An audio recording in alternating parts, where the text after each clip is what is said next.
Isoduster. Okay, cool.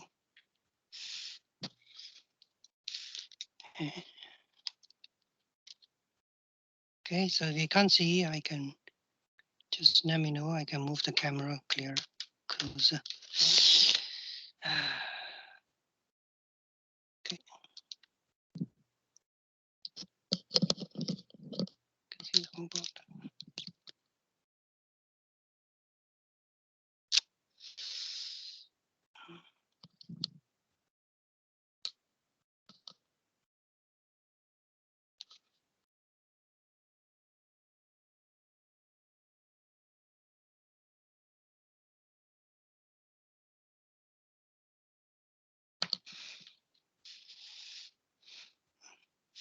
Okay, this is quite interesting format. I'm going to try it out like this. I'm going to connect this here. Okay. All right.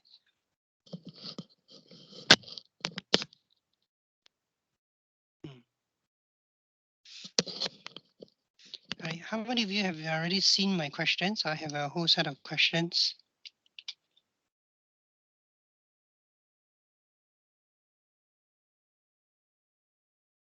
Anytime people join. Okay.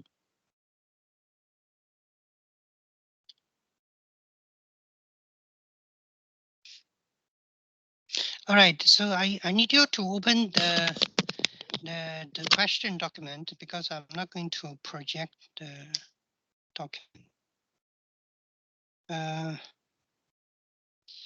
Junyu, Yeah. what can you see from your screen? Wait, oh, a whiteboard all the way. Oh, only the whiteboard now. You also can see. You can see. Okay, so how about like this? If I project the slides, then you're not okay. If I project the slide, will you still be able to see me? Can, but I need to change tab lah between you and the slides. Oh, okay. Need to toggle. Okay.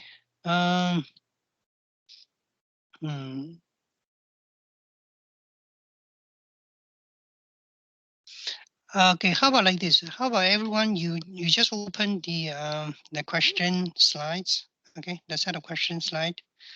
All right, the question are still there. Okay, so I'm just going to show the full screen so that of my camera so that you can see my writing. Okay, so now might be easier.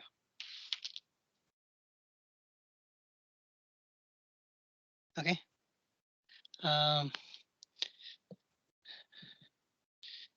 Okay, so we're going to start on time at 4:30. Okay, like this.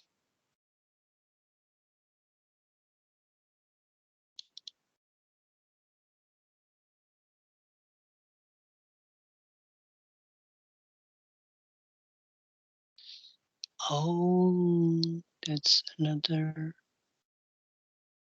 Okay, I didn't know that. Okay. Okay, there's another event going on.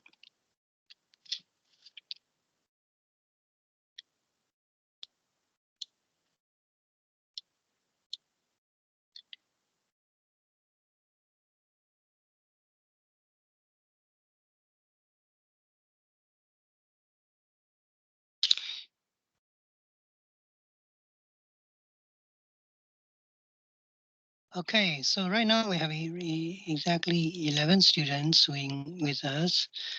Okay, so I'm going to start. Okay, this session will be recorded. Okay, I've already started recording. All right. Okay, so I've decided to do this calculation workshop. Okay, it's because obviously we have found that many of the students, right, having a lot of difficulties. Okay, figure out the questions. Okay, so I think it's really necessary to do this, although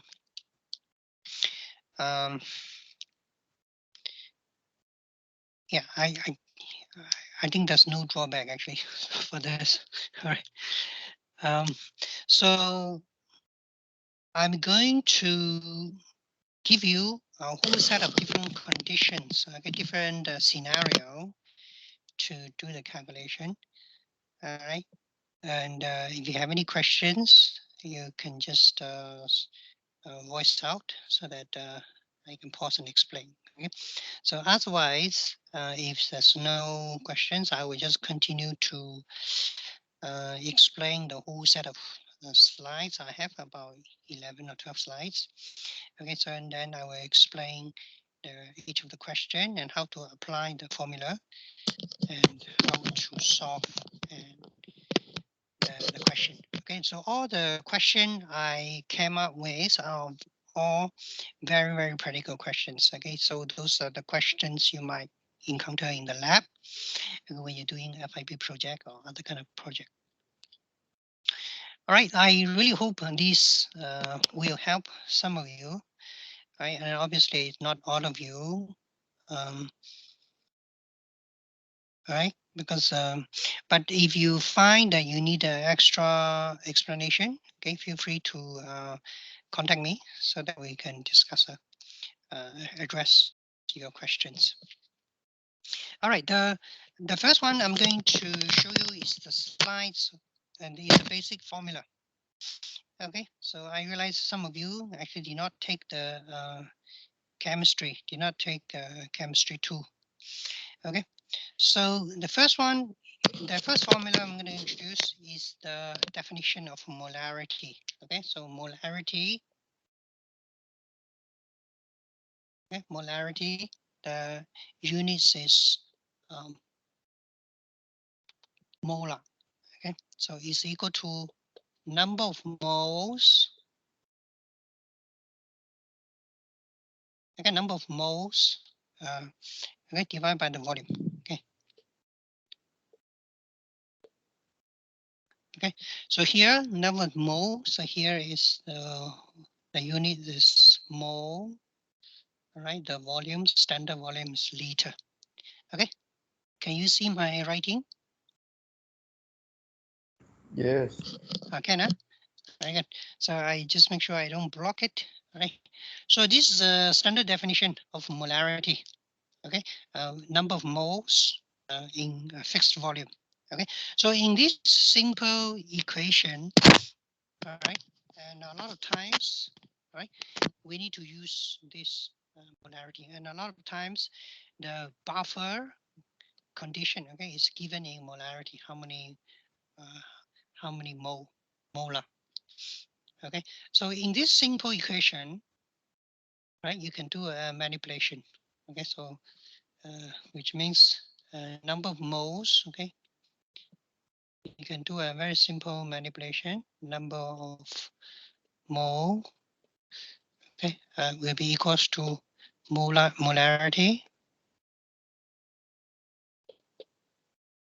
okay, times volume, times volume. Okay, but how do we know the number of moles? Right. So typically we only know the weight of substance. We can measure directly. So the number of moles will be equals to mass, right? The mass equal, okay, in gram, okay, and divided by molecular weight. Okay. Okay, molecular weight is gram per mole. Okay. Okay, so you can see the relationship. Right, so from here, okay, you can actually so here in biologists, for biologists, mass actually equals to weight, right? So that's typical. We don't use the term mass, we use weight. Okay. Okay. Then it's very simple. And then we can derive this equation, right? So weight, okay, because a lot of times we need to find out the weight of substance. Okay, so molarity. So sometimes molarity is given, right? Then your volume is given. Then molecular weight, it can be known as well. Okay, can you see my full equation? Okay.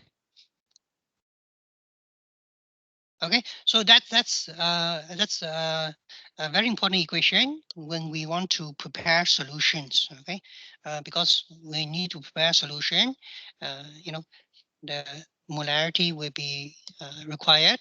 Okay, and then the volume will be required, and then the molecular weight you can check out for a particular substance. Okay. All right. So these two equations are actually I'm actually referring to slide 2. Okay. For some of you just joining, right? Some of you just joining, you can go to the file. Okay, go to the files. Okay, then uh, then open uh, the PowerPoint slides. Okay, now I'm slide 2. Okay, so I'm going to move over to slide 3. Okay, so slide 2. Just now we discussed that. So slide 2. This is an important equation to prepare solution from solid. Okay, basically we that's how we prepare a sodium chloride solution. Okay, and a lot of times we also need to prepare solutions uh, from liquid.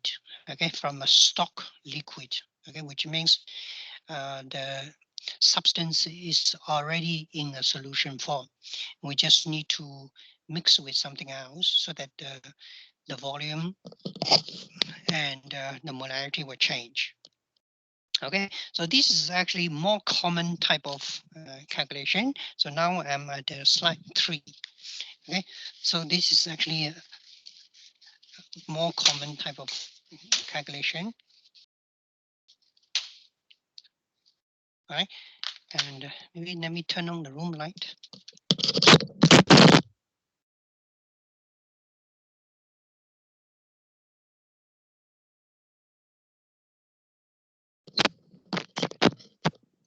Okay, so this is a more common type of calculation. So I'm sure you're very familiar with this formula. M1V1 equals to. I cannot hear you. Cannot hear me.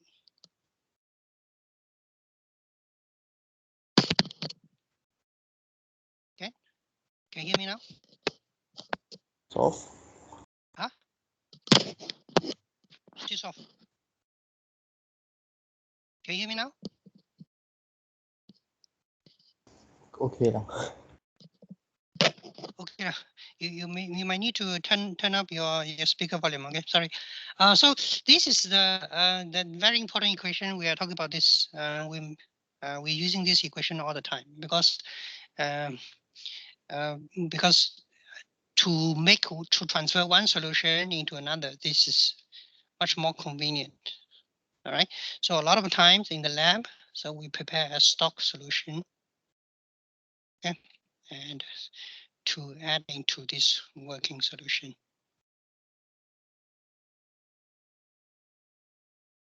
Okay, so in this case, which one will you can find M1V1? Which one is M2V2? Okay, where can you find this parameter? I think this equation, everyone knows what is this equation about, but the key is how to define M1V1, how to define M2V2.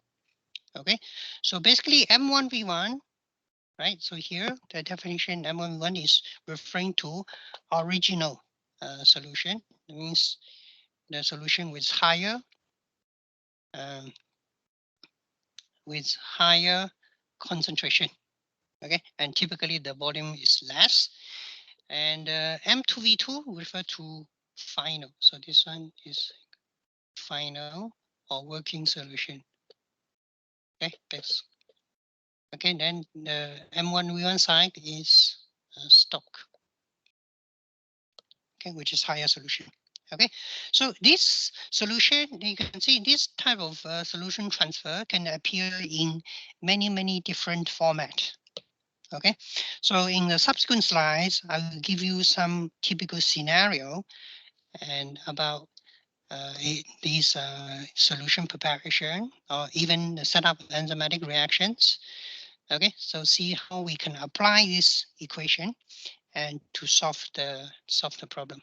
Okay, and as I mentioned earlier, all the examples I give is very typical examples you might encounter in the lab. Okay, so before we proceed, all right, I'd like to remind everyone about these units. Okay, all right, because sometimes we are dealing with very large volume, right, and liter, let's say 1 liter. So 1 liter, okay, equals to 1000 ml. Okay, and 1000 ml equals to 1 million. Right, 1 million microliter. Okay, typically we don't use nanometer. Okay, a nanoliter, but you know, so they write here. So 1 liter equals to 1000 ml, and 1 ml equals to 1000 microliter. Okay, so these are the, maybe I erase this. Okay, so these are the very common change that we might need to use. Okay, on the other hand, okay, we can have a gram. Okay, let's say 1 gram equals to 1000 milligram, and 1 milligram equals to 1000 microgram. Okay, and when we're dealing with some substance, okay, we might even need to measure in the nanogram range. Okay, so 1 microgram equals to 1000 nanogram. Okay, can you see my writing? All right, so these are the typical units change, okay, for volume and weight. Okay, on the other hand, you also have molar, right? 1 molar equals to 1000 millimole. Okay, and 1 millimole, okay, equals to 1000 micromole. All right, so probably these are the common units we can use. Okay, now I'm at slide number 4. Okay, so now I'm going to move to slide number 5. Okay, this slide is, I think, actually quite important. Okay, because all the previous slide I'm sure you have heard of. All right. Right, in slide number 5, right? So I'm going to show you it's a slight different version of this M1V1. Okay, so first of all, I'm going to introduce, and let me write M1V1 here. Okay, so by the way, what does M1V1 and M2V2 equals to? Right, if I only run half of the equation, what does it equal to? Right, M1V1 equals to, if you remember in my slide number 2, okay, in my slide number 2, okay. Okay, so just now in my slide number 2, the molarity times volume, okay, actually equals to number of moles, okay. So M1V1 is actually equals to number of moles. Okay, essentially means the number of molecules. Okay, so the total number of molecules actually should not change. Okay, if without a chemical reaction, if we just transferring substance from a high concentration solution to a low concentration solution, just only the volume change leads to concentration change, right? So the total number of molecules should not change. Okay, so that's why M1V1 it should equals to M2V2. Okay, this is for some preparation without any chemical reactions. Okay, so the substance don't change. All right, so then all the total number of molecules should remain the same. Okay, so that is the basis of this equation. All right, so in slide number 5, I introduced another concept called dilution factor. Okay,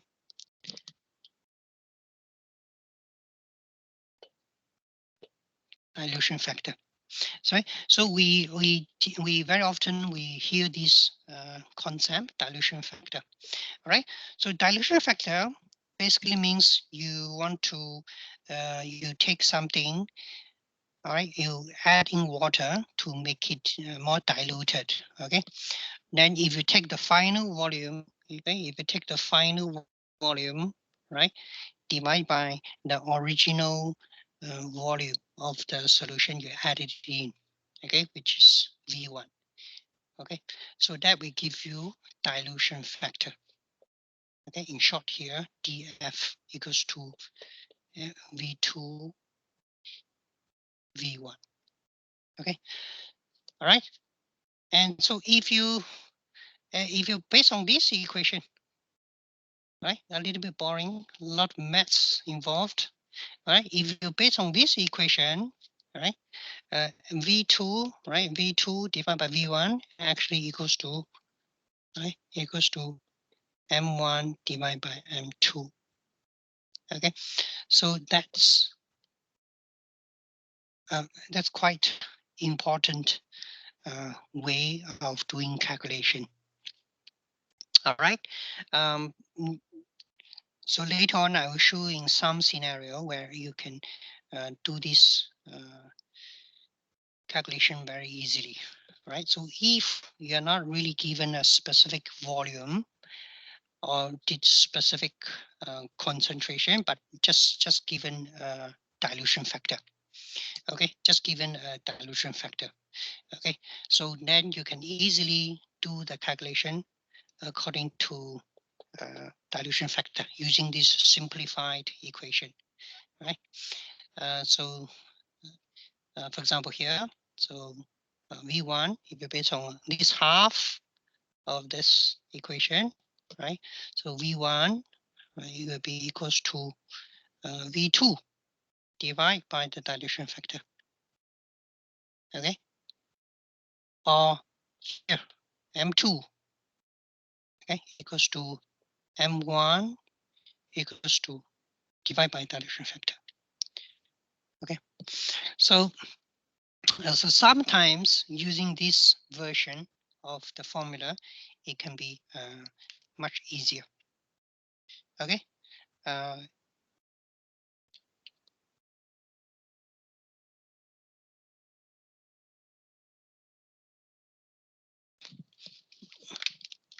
Okay, next slide. I'm at slide number 6.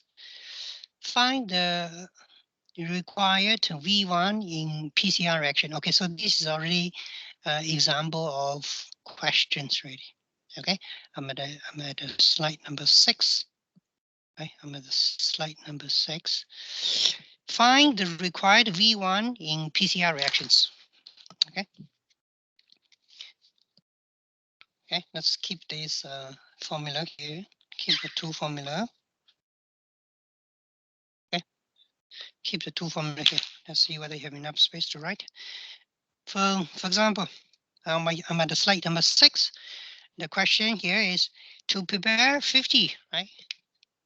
50 microliter of PCR reaction. Final volume 50. Right? So in the final tube, final volume 50. Okay.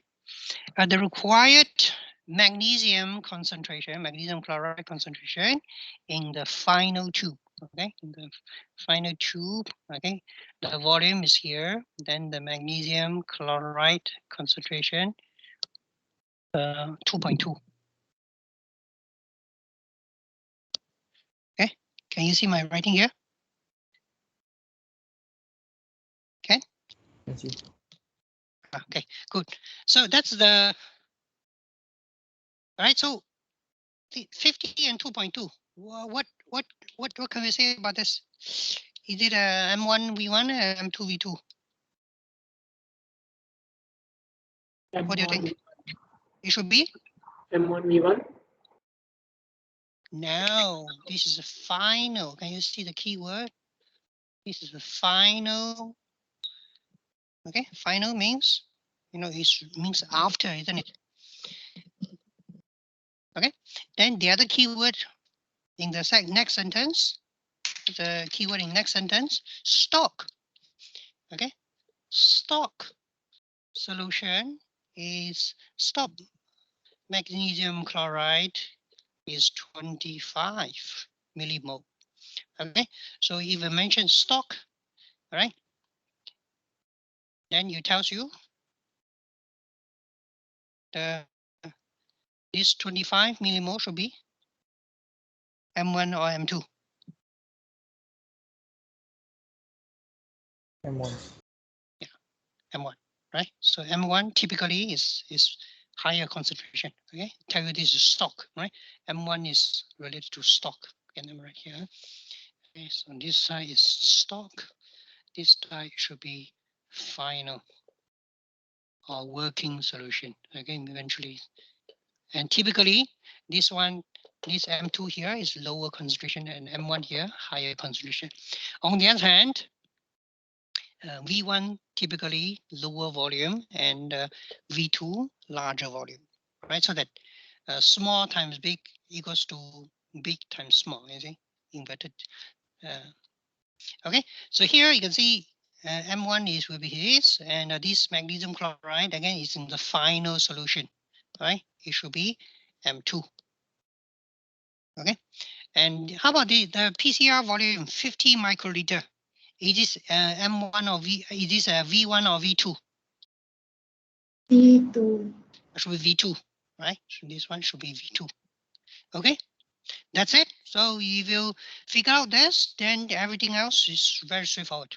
Okay, then you can just plug into the equation. Okay, make sure you bring to the equation. Okay, let me erase this so that I have more space to calculate. Okay, all right. So M1 25 millimole, and we do not know V1, right? M2 22.2 millimole. Okay, and final volume 50 microliter. Okay, so you can see the two sides of the equation is actually symmetrical, right? You have concentration, volume, and volume. Okay, which tells you the units, as long as both sides, the units for the same parameter is the same, then it's okay, right? Don't need to change actually. So millimole, and this one microliter. So, and you just need to make sure V1 you can use microliter. Okay, then you do not need to worry about the units. Okay, so 2.2 millimole times 50. Okay, let me remove this. Yeah, divide by 25 millimole. Okay. Okay, can you see my writing? Good. All right, so once you have this equation, then okay, you solve this, right? This concentration and concentration, it can be cancel off, right? Okay, then you're left with only one unit, the volume. Okay, so 25, 50, okay, 2, right? 50 equals to 2 times 25, so equals to 4.4 microliter. I guess then some students say they don't like this kind of cancellation. Then, then you just take out your calculator and plug in the numbers. Okay, then you should be okay. You should get 4.4 microliters. All right. So for PCR related, there are many calculations. All right. Even for DBio students, and they will attend these lab competency workshop. Okay, there will be calculation based on PCR reactions. Okay, so next we're going to discuss next question. Now on slide 7. So it's still related to PCR, but here there's a different version of it, right? Different version of the calculation. Okay, so let me erase this. Okay.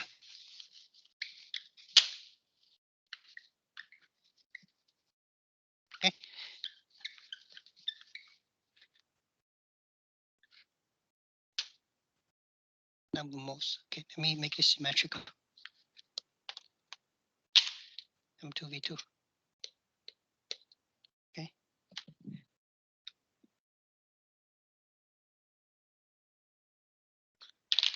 Okay. Okay. Next question here is based on absolute amount, right? So because in PCR reactions, sometimes the concentration, okay, the concentration is not represented as molarity. Okay, so then there will be some slight difference. Okay, there will be some slight difference in the equation. Okay, so then if it is not in molarity, it can be C1, V1, and C2, V2. Okay, it can be different type of concentration. Okay, because sometimes we represent substance concentration in different kind of format. For example, DNA concentration in the terms of nanogram per microliter. Okay. So in this case, right, you can see as long as two sides of the equation, as long as the parameter is symmetrical, means they're using the same units. Okay, then you'll be fine. Okay, essentially it is equivalent to this, just that you dealing with a different type of concentration, not molarity concentration, but substance concentration like this in terms of weight. Okay, so let's say in the final, right? Again, you look at the word, the keyword in the piece 50 microliter PCR reaction. 50 microliter PCR reaction means in this final PCR tube.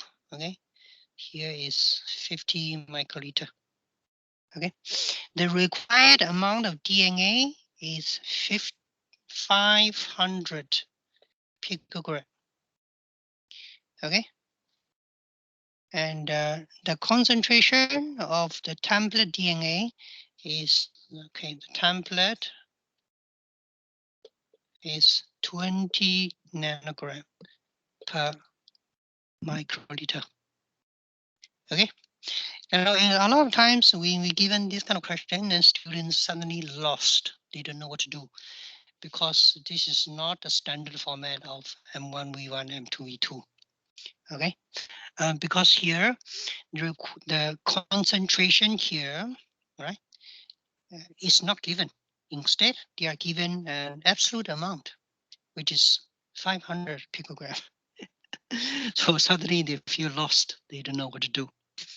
Okay. And all right, so let's do the isolation first. Let's identify all the parameters. This is 50. What does this 50 microliter represent? Anyone? What does this 50 represent?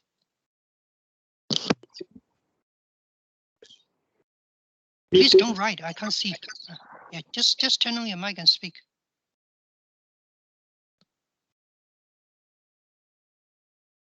What do you think? How about this 500? What does it represent?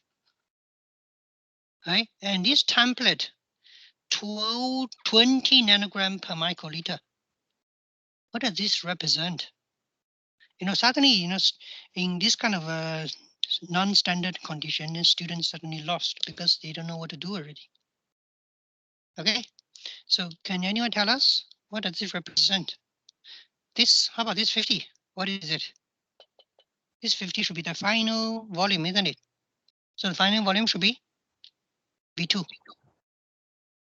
Okay, so 50 is V2. Okay, nobody answered my question, so I just talk myself. Okay, so and 500 picograms, so we don't know, so let's leave it there first. How about nanogram? This template DNA, right? Template DNA is 20 nanogram per microliter, right? So template DNA is something you need to add into your PCR reaction. So that's is your template DNA. Okay, so the template DNA should be the original, isn't it? Okay, so this 20 nanogram per microliter. So this one should be C1, isn't it? Okay.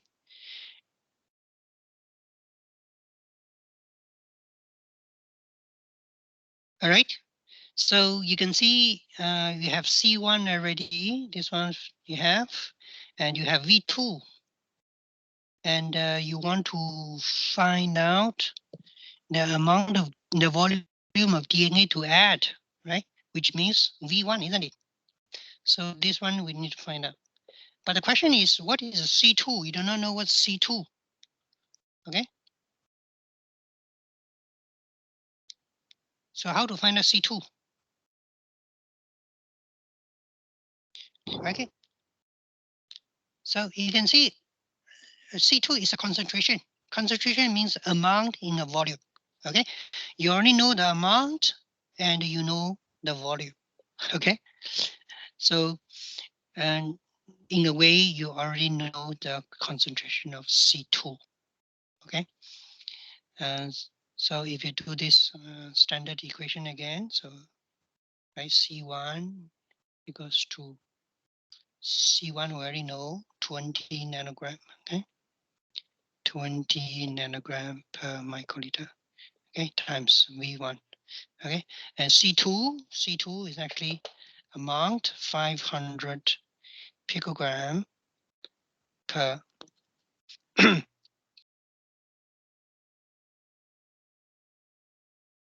right, 500 picogram per 50 microliter.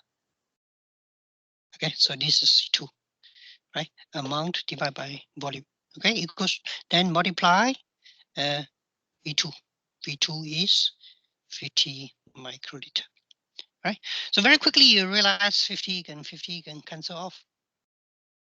Right, because you the top divided by the bottom is the same, so you can equals to 1. Okay, so that's why you can cancel off. So V1 equals to this 500 picogram divided by the concentration. Okay, so let me write on the top.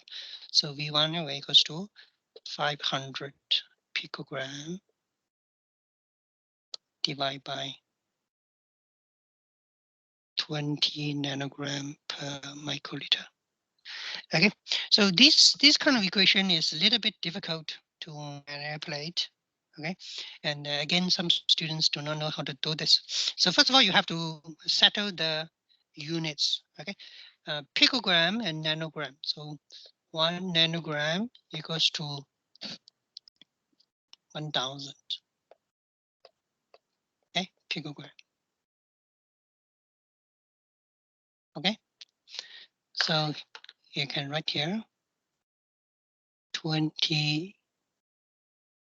nanogram, right, per microliter. Then this 500 picogram will be equals to 0.5. Okay, 0.5 nanogram. Okay, so now the units is the same already. Okay, so then this cancel off, and then this one can flip on the top, become volume. Okay, so once the units are unified, then you can do this. Okay, then you'll be equals to 0.05 divided by 20. Okay, 0.05, then 0.025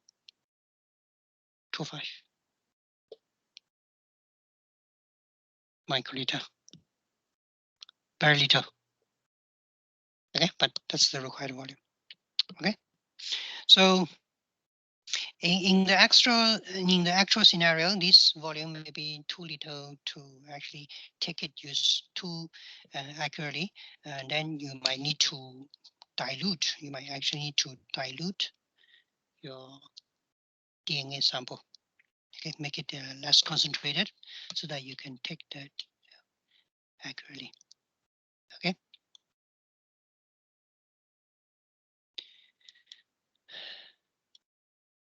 All right. So next, I'm going to do this.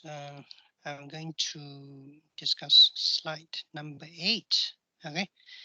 In this question, the slide number 8 is to find the required V1 during gel loading. Okay, this is also a very common question. Okay, very common question, and you need to do this a lot. Okay, in the lab. Okay, so in the lab, so sometimes, this is very annoying. Okay, so in the lab, sometimes you have this after PCR reaction. So let's say you have some DNA, and this is PCR reaction. Then you have the DNA inside. Okay, so before you load the DNA sample into the gel, right? Right. Sometimes you have to add DNA loading dye. Okay, you need to add DNA loading dye.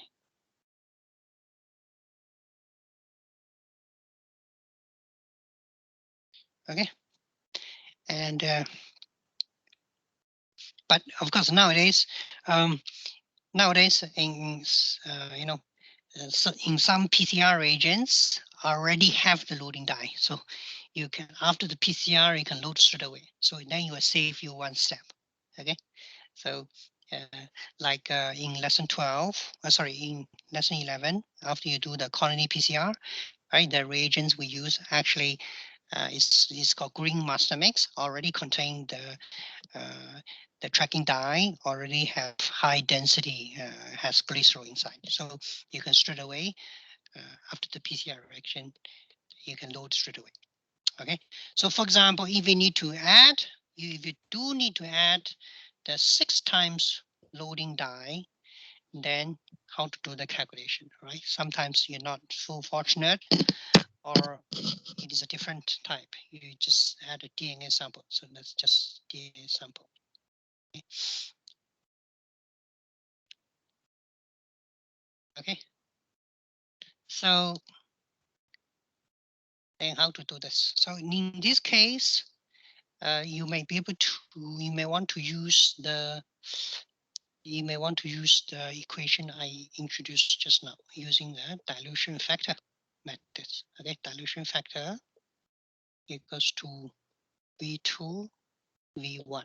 Okay, this is because the loading dye, right, is just given at 6 times. Okay, so obviously this is a dilution factor.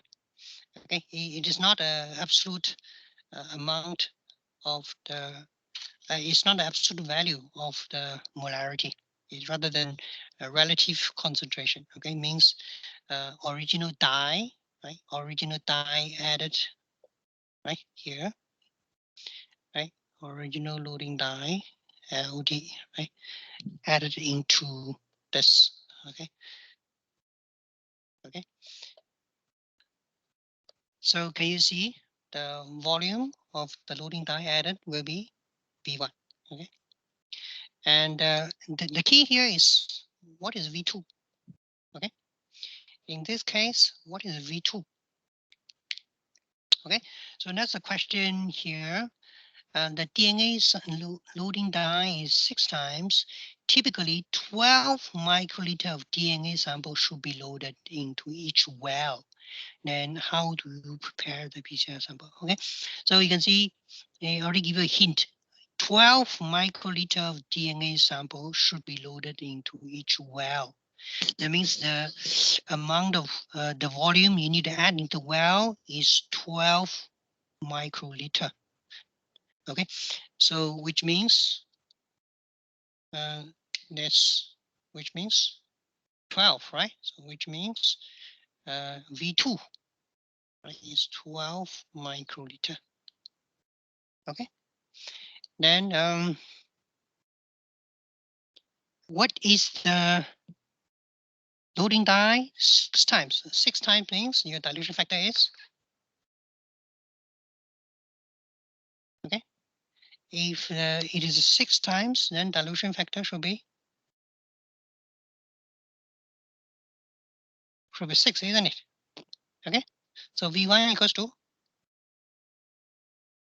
12 divided by 6 microliter equals to 2 microliter.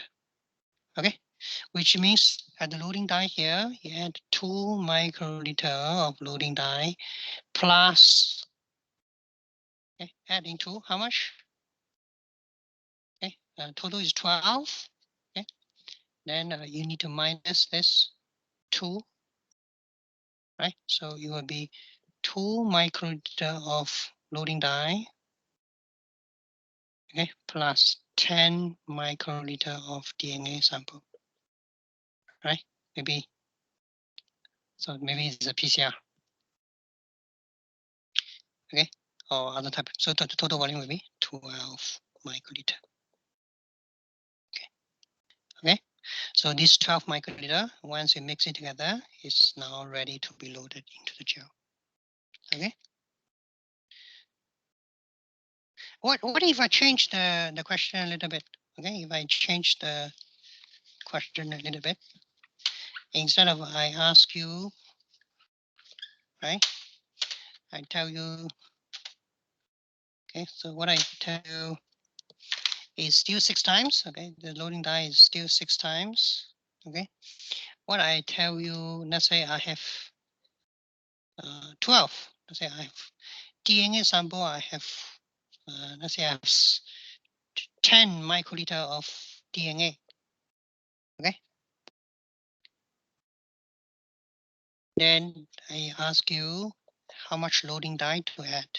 Okay, you still can use this V2, V1. Okay, all right. But in this case, the dilution factor is still 6. But here, the question is V2. What is V2 here? Is V2 10 microliter or 10 microliter plus V1? Okay. All right, because once you add a buffer inside, the buffer will also contribute to the final volume. Okay, so you need to be very careful to analyze the numbers given. So what does it mean? Okay, what does it mean? So in this case, if I already specify, I have 10 microliter of DNA for you to load into gel. So you must load all the 10 microliters. Okay, then you have to decide how much loading die to add inside. Okay, so after you add a loading die, so the total volume of the mixed DNA ready to load DNA sample should be 10 microliter plus the volume of the loading die added. Okay, so in this case, you need to solve the equation slightly. Okay, so dilution factor again 6. Okay, so 6 V1 equals to 10 plus V1. Okay, then you subtract V1, 1 V1 here. Okay, minus 1. Okay, so 5 V1 equals to 10. So V1 equals to 2 microliters. Okay, so that's the slightly tricky part for DNA loading. All right, so the trick is the final volume. Okay, the trick is on final volume. Okay, the time is now already 5:15. Okay, I need to speed up a little bit. Okay. Okay, so this is the application using the dilution factor. So again, dilution factor equals to V2 mu1 equals to M1 M2. Okay. So this, I find this equation actually very easy to do. Right, sometimes very easy to use. Okay, very straightforward. Okay, next one. I'm at slide 9. Okay, and I'm at slide 9.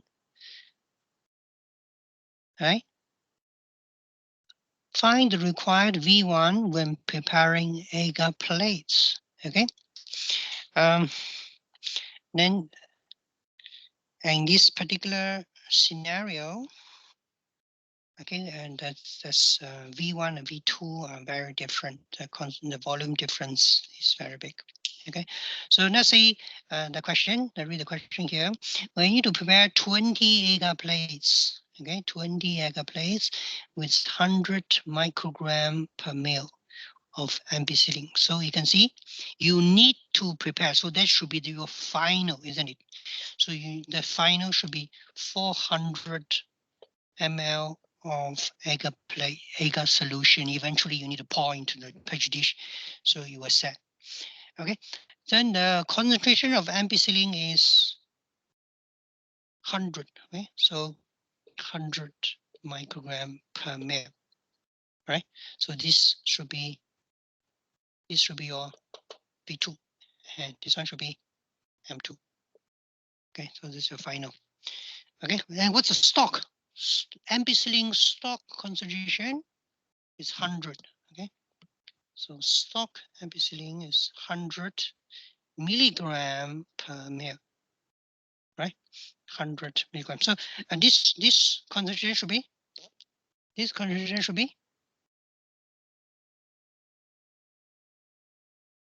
M1, right? This should be M1, right? That's the stock. Okay, remember this is okay stock. Okay, and this one should be final.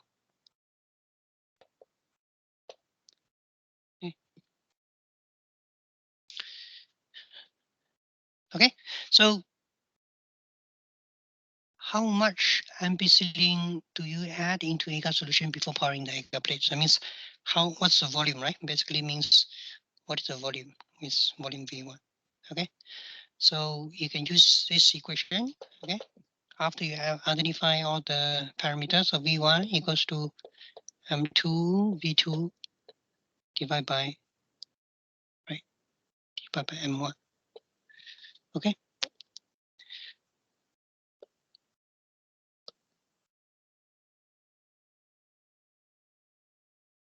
All right. So here you can see M2, right? M2, right? M2 divided by M1, right? M2 divided by M1. Okay. Actually, you can substitute a little bit. So it is one way to divide by dilution factor. Okay. And what's the dilution factor? Dilution factor is according to this. So you can do a quick calculation of dilution factor in this case. Okay.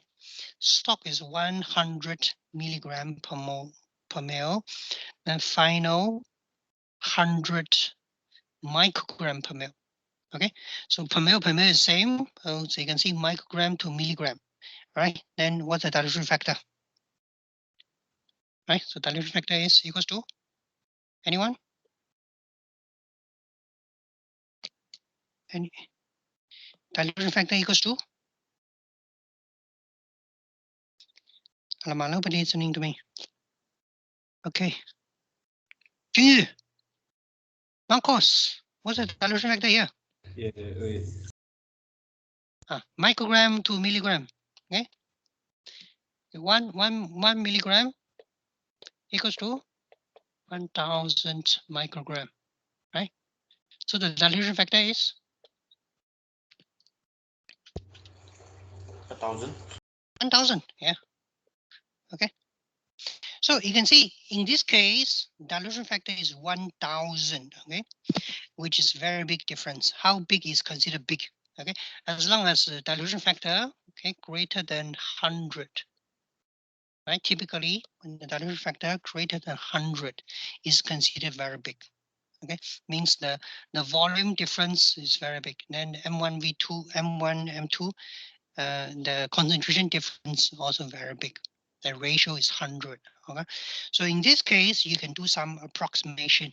Okay, why do we need to do approximation? Because here, right, the V2, right, in this case the V2, right, should be should equals to the 400 ml plus the V1 you added inside. Okay, because that's the required volume. Okay, so you can see when you solve this equation, right? When you solve this equation, okay, when you solve this equation, right? So this one multiplied to this side, 1000 V1 plus 400 equals to 400 ml plus V1. Okay, then you move the V1 to this side, right? And equals to 999 V1 equals to 400 ml. Okay, then V1 equals to 400 ml divided by 999. Okay, so in this case, you will see when the dilution factor is very big, right? Dilution factor is very big. Okay, how big it is considered big? Greater than 100, right? Then you can see this number here will be dilution factor -1. Okay, when the dilution factor -1 should be actually very close to the dilution factor itself. It can be approximate to the original dilution factor. So straight away, you can divide by that dilution factor. 400, right? Approximately equals to 400, right, ml divided by 1000. Okay, equals to 400 microliter. Okay, so if you don't believe me, you can also do a calculation, right? 400 divided by 999, okay, equals to, right, 404 microliters. Okay, so the actual, right, 404 microliters. Okay, so approximately equals to 400 microliter. Okay, I'm not sure you can see that. Okay, so that's the, and so understand this, we can do the approximation here, right here. Okay, when the dilution factor is very big, how big? Greater than 100. Okay, then you can do this approximation. We know that V1 is actually very small. Okay, so you can do the approximation here. Okay, here, because V1 compared to V2 is going to be very small, so you can do an approximation. Okay, ignore the V1 in this case. So straight away, you can derive the answer, 400 microliter. Okay, so there's no need to go through this calculation, and you still going to find out 400. Okay, and some of you may ask, how come 404 microliter equals to 400 microliter? So where is the accuracy here? Okay, think about it. Huh? If you take the micropipette, when you pipette 400 microliter, what kind of pipette you use? You have to use a blue pipette, isn't it? When you use a blue pipette, are you actually able to pipette 404 microliter accurately? No, right? And in the first lesson, we actually already shown when we do a proper pipetting, the accuracy level typically can reach to 5 to 10% error. Okay, so that's kind of accuracy our pipette. Okay, our pipette can reach. All right, so there's no need to be very petty about 404 microliter. Okay, so because your pipette is actually not able to reach kind of accuracy. So so practically it doesn't make any difference. Okay, so keep in mind this is only when the dilution factor greater than 100. Okay, you can do this kind of approximation. Okay, in practice, in practice, it does not make much difference. Okay, and but of course, if you do not want to do this, you can solve the equation, and eventually you can still get 404 microliter. So that's still okay if you insist that way. Okay, if you insist that way, so that's still okay.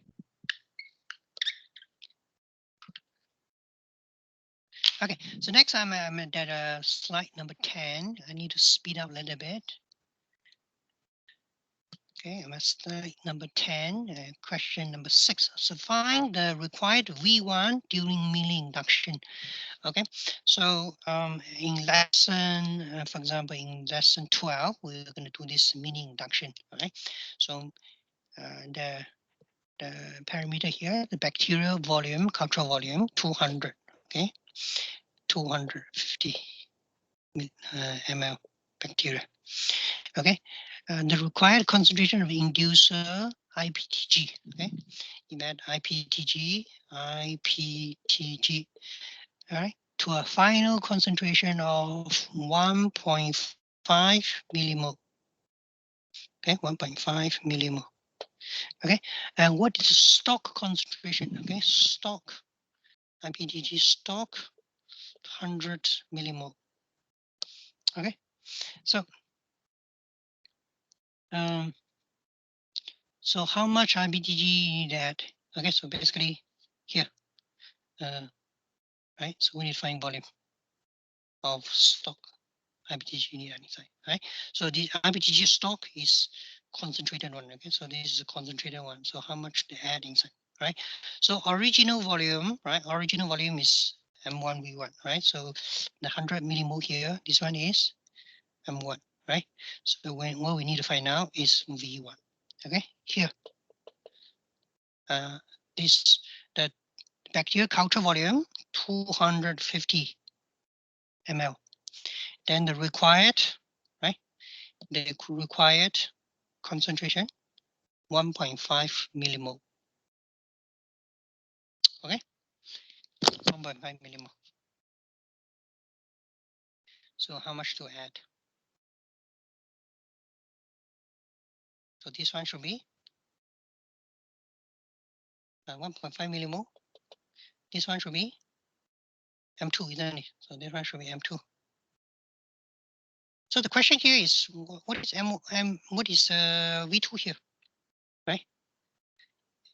Do you think V2 can equals to 250?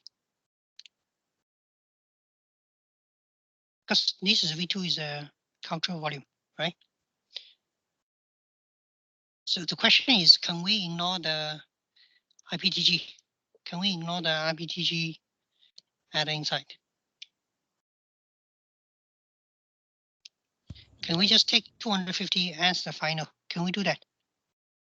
Negligible. Huh? Negligible.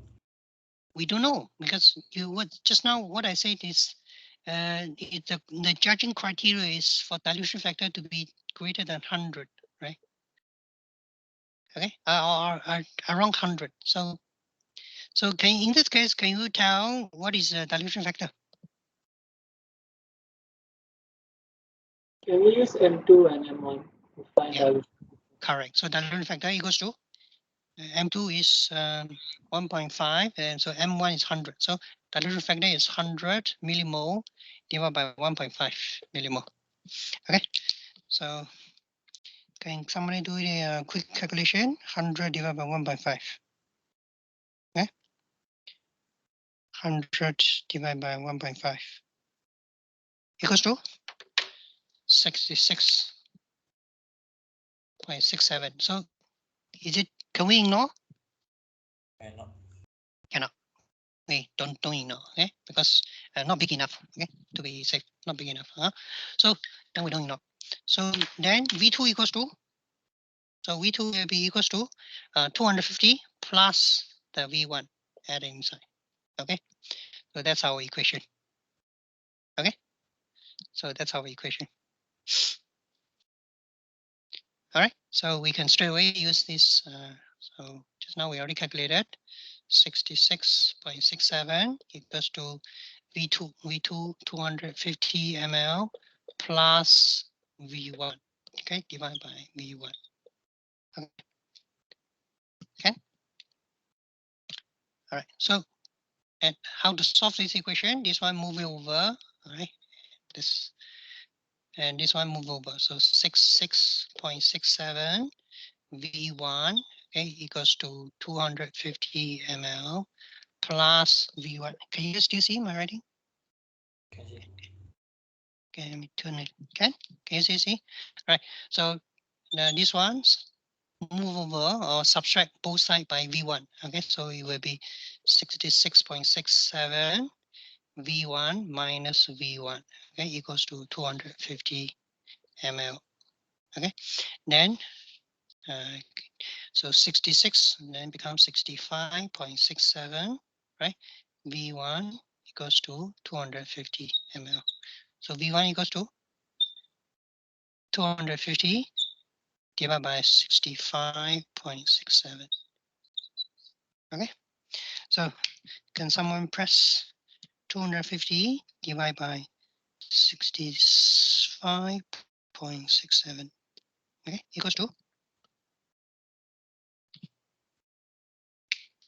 equals to 3.80. yeah 3.8069 ml. But what can you take? Can you safely ignore the last few digits? Rounding up to 3.81. 3.81. But think about it now. You think about in the lab, the pipette. What kind of accuracy level can you get, right? When you use when you add the 3.8 ml, you have to use a long pipette, right? What kind of accuracy level can you get, right? Probably it is not able to reach. It's not able to reach 0.01 ml, right? So I'm sure you can, safely approximate it to 3.8 ml. Okay. All right.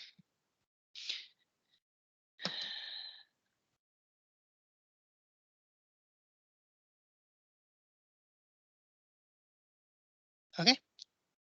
So 3.8 ml. Right. So that's the this question number 6. Okay, now I'm going to question number 7. Find the original colony density during the determination of transformation efficiency. So this one, I think you probably have not had a lesson yet. So all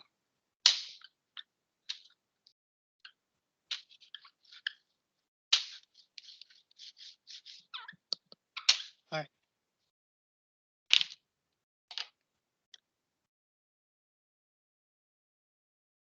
Okay, so this one maybe I skip first. I skip first.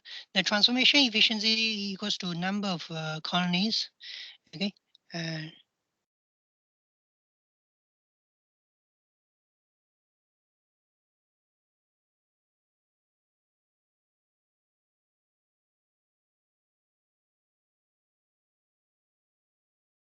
Yeah. Okay, maybe this one I skip first because I think most of you haven't had a lesson on this yet. Okay. This question is very advanced. Okay, let me move on to slide number 12. Okay, I have after this I have 2 more slides. Okay, so that we can finish before 6 o'clock. Now, so question number 8. Okay, in the slide 12. So this is quite, all right. I would say this is quite advanced question. Okay, and find out the ratio of insert versus vector. So this is slightly more complicated, right?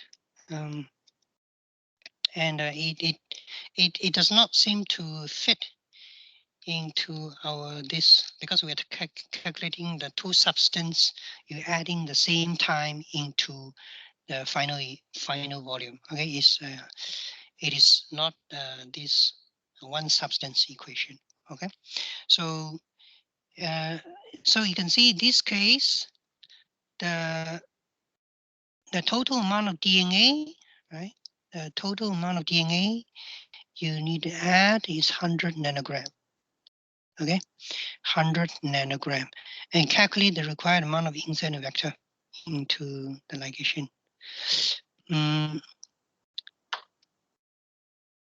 Okay, let me see. The ratio is 5:1. Okay. How to approach this?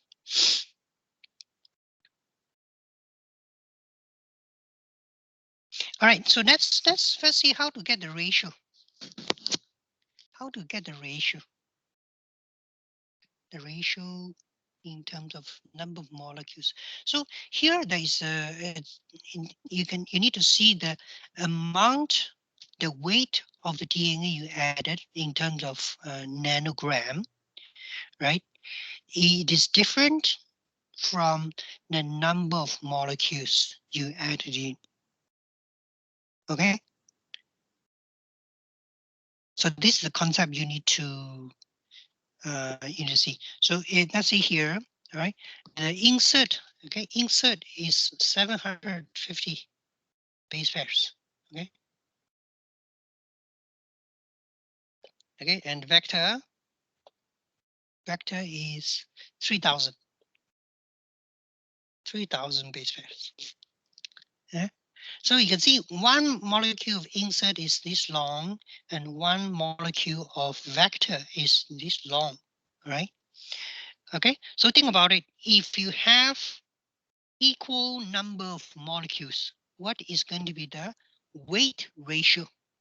Okay, so you can see the vector is how many times heavier than the insert. For one molecule, you can see one molecule, the vector is 3,000, right? 3,000 divided by 750 4. equals to 4. 4. Okay, 4:1. I mean, this is like 4:1 ratio. Okay, which also mean, okay, which also mean if you add equal amount, okay, if you add equal amount of insert, right, and equal amount of vector, then what is the molar ratio? So let's say if I add 50 nanogram versus 50 nanogram, what is actually the molar ratio going to be?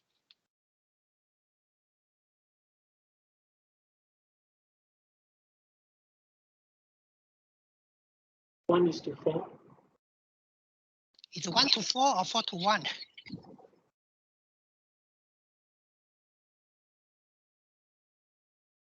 Think about it, huh? Because this insert is much lighter. You see, one molecule only 750, but this one molecule is already 300, so it's already heavier. So if you get equal amount in terms of nanogram, right? In terms of nanogram, so which one will have more number of molecules? It should be insert, right? So this one should have more, right? So the actual calculation is actually you need to, the approximation is divide by the sort of molecular weight. And this molecular weight is directly proportional to the total number of base pairs. So and then you just divide by the molecular weight, which is proportional to number of base pairs. Okay. Okay, so then you can see this one, you are happy to calculate 50, all right, divided by 750, right, then 3,050, okay, 50 cancel off, so 4:1. Okay, so which means if you are adding, right, if you are adding equal amount you will only get 4:1 ratio. Okay. Okay. You are getting a 4:1 ratio.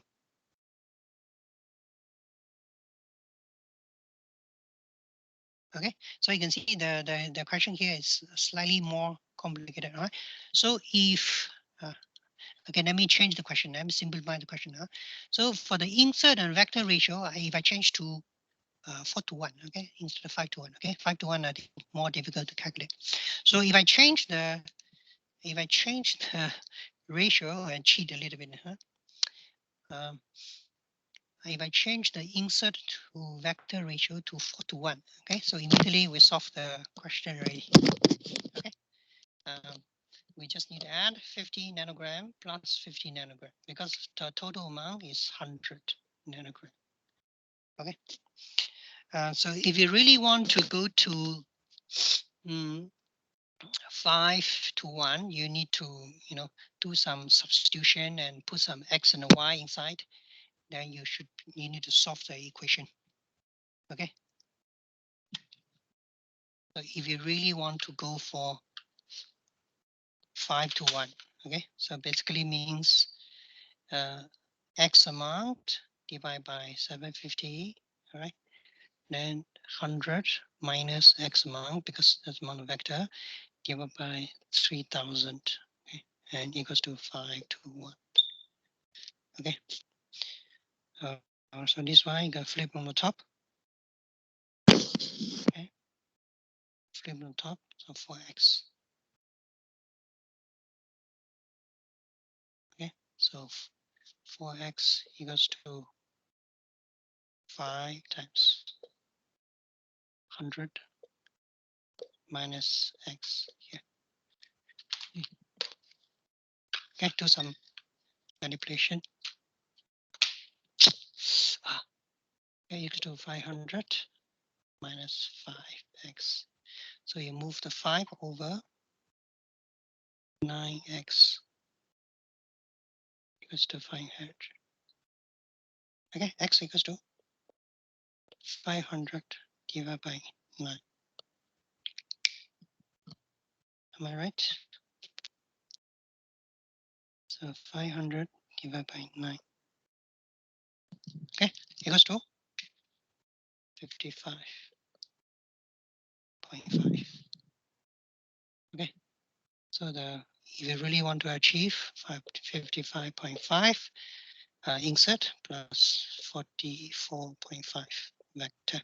So which means the insert is slightly more. Okay, so if you really want to achieve 5:1 ratio, do you remember this is a molar ratio? This one need to divide by 750. This one divide by 3000.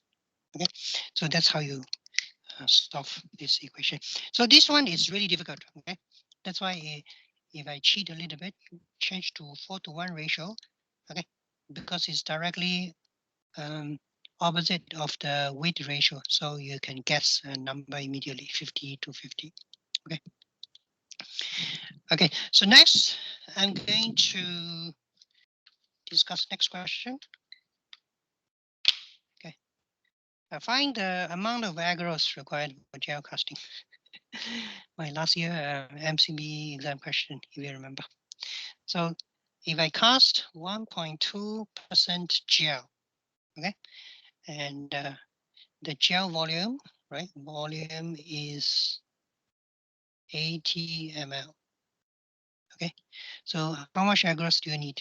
So keep in mind, so this is what is the definition, right? So again, this is a quite unusual definition of concentration. So some students are not familiar with this. So this 1.2 gram actually means weight to volume ratio. So it means 1.2 gram of substance in 100 ml.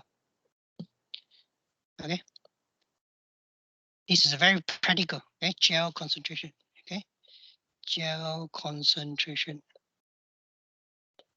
The definition of gel concentration is this kind of. So it's a 1.2 gram in 100 ml of solution. Okay. That's the definition. Okay, this is called weight to volume. Okay, percentage. Okay, so here the volume is 80 ml, then multiply 80. Okay, okay, straight away 1.2 times 80 divided by 100. Anyone? 9.6 gram. Okay.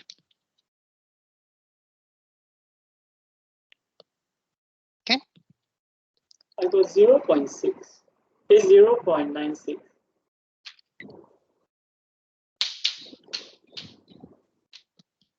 Yeah, 0.96. Correct.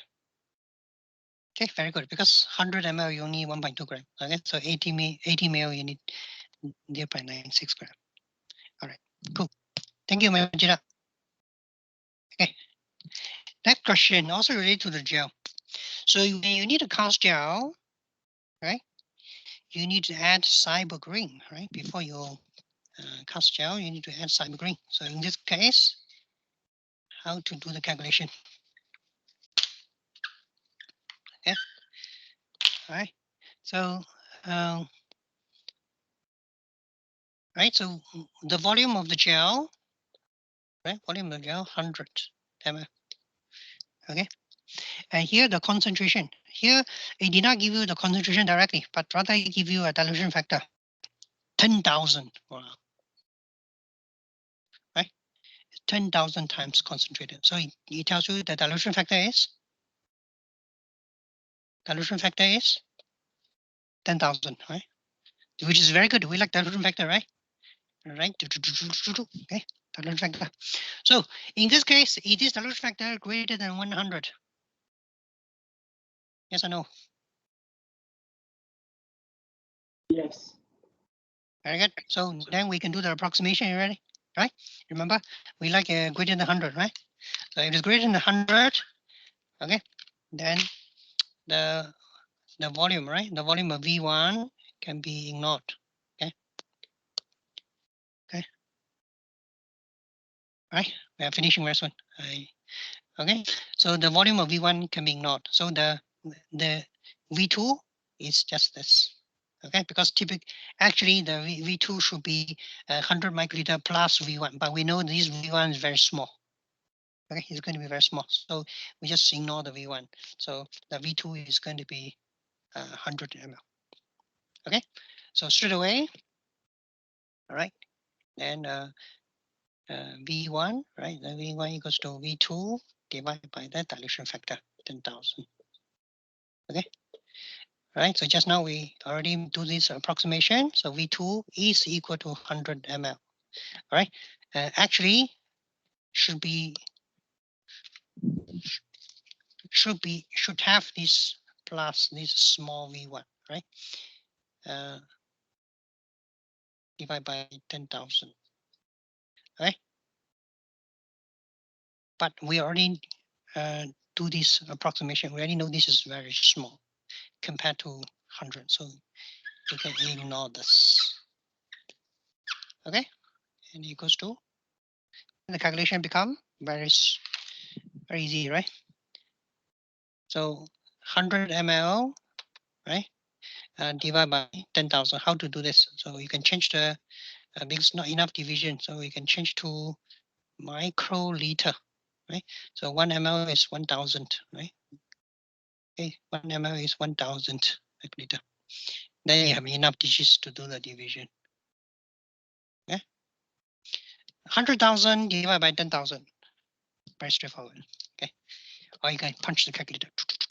Okay, equals to 100,000 divided by 10,000 equals to, anyone?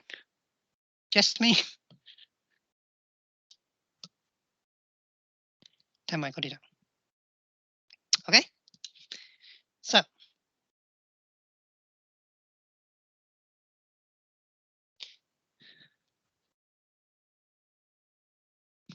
okay, so can I move this, and then I'm going to move on to the last slide. Okay, the last slide.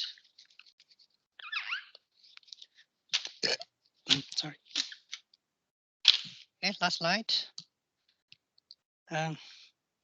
Find the required volume when preparing running buffer. Excuse me. All right, preparing running buffer. All right, stock is 10 times, right? We love 10 times, right? 10 times means dilution factor is 10, right? And how do you prepare 2 liters of one-time buffer?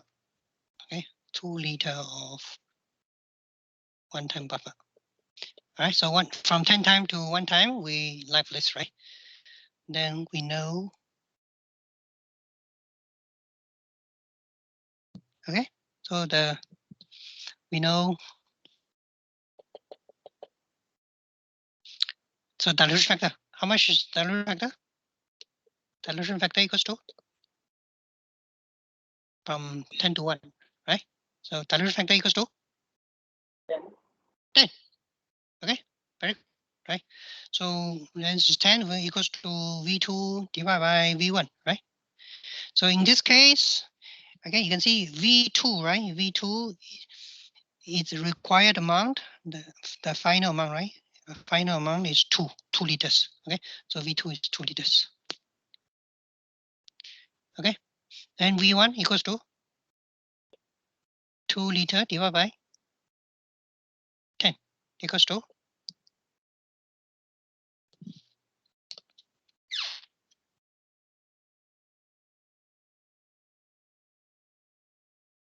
2 liter divided by 10 equals to 0.2 liter, right?